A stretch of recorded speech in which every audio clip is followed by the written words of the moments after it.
No? Ito mga ka-TV, yung si Makoy TV wala nang trabaho. Ito mga ka-TV, kakain na ako ng ulam na ako ng tangko mga ka-TV. Mahirap ng buhay ni Makoy TV mga ka-TV. Ito yung ulam ko, ito yung patis.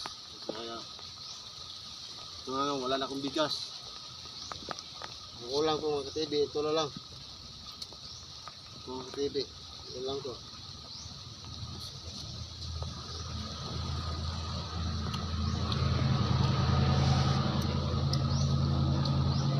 Hirap ang buhay. Kasi wala akong trabaho. Wala akong sahod ng Facebook at saka sa YouTube. Maliit lang ang subscriber ko at saka follower. Kung TV yung may mabuti kaya may tangkong sa likod ng bahay ko. Ito na lang ulam ko mga TV. Hirap.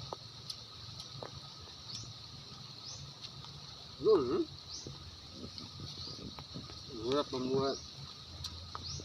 Ito lang ba? Ito kuda.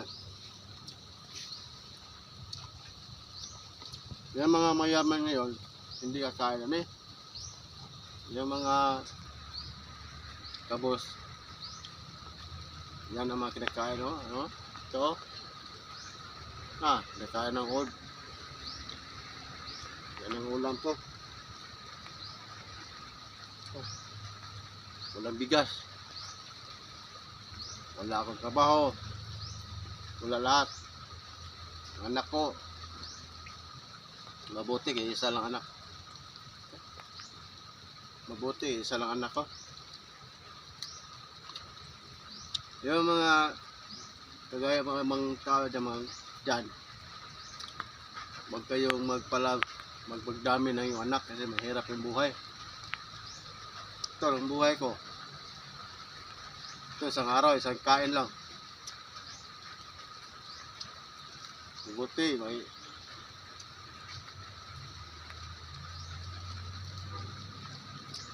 may tangkong sa likod ng bahay ko.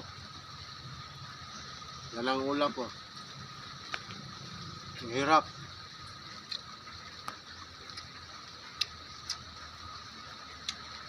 Bili na ako ng itlog para sa anak ko yan. Hindi ako kakain. Kasi yung anak ko hindi kakain na Maawa ko Ito, hindi ko ubusin.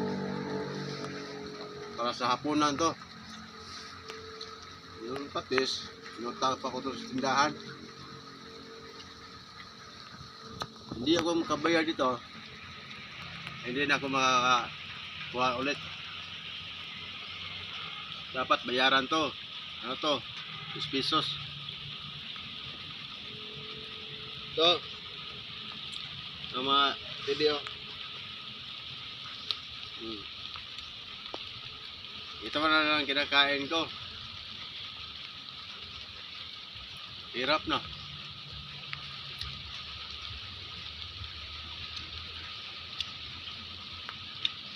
Mamaya na to.